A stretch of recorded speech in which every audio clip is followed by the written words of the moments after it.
ওইখানে এটা কি দেখা যায় দেখি গাতা কি লাশ। হ্যালো সিআইডি, এখানে একটা লাশ পাওয়া গিয়েছে। দয়া আশেপাশে ভালো করে খুঁজো, খুঁজে দেখো এই লাশের কিছু না কিছু ক্লু পাওয়া যাবে। ওকে স্যার, যাচ্ছি। অভিজিৎ, লাশটাকে তুমি দেখো। Okay sir. স্যার স্যার আমি একটু দেখি। হ্যাঁ দেখো।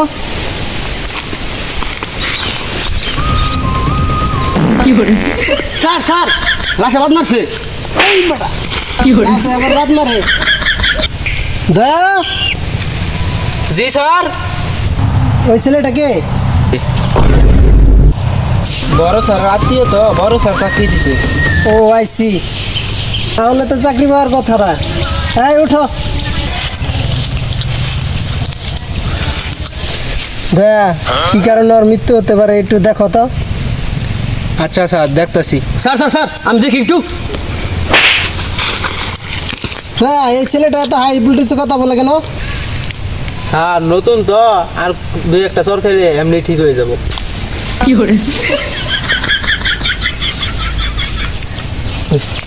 অভিজিৎ, কিছু পেলে?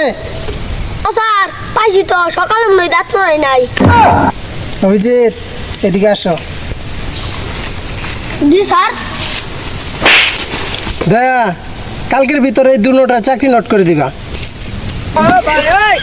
তোমরা দুজন উঠে আসো। এই তুমি যে বললা ওই সময় তোর মৃত্যুর কারণটা তুমি বুঝতে পারছো, কি কারণে হয়েছে তুমি বুঝতে পারছো বলো। হ স্যার বুঝছি তো, অতিরিক্ত পাত দেওয়ার কারণে ওর পেটে নালি ফেটিয়া মারা গেছে। দয়া, এই ছেলেটাকে আমার চোখের সামনে তো এক্ষুনি নিয়ে যাও। স্যার স্যার উত্তেজিত হবেন না, সব কিছু আস্তে আস্তে ঠিক হয়ে যাবে। ও আইসি। অভিজিৎ, লাশটাকে তাড়াতাড়ি পোস্টমর্টম পাঠাই দাও। স্যার ওকে স্যার, এখনই পাঠাই দিতেছি। চলো। একটু আগে পাত দিল লাশে, স্যারে আমার হুদাহুদি মারলো, বুঝতেছি না। স্যার স্যার স্যার লাশে আবার দিল।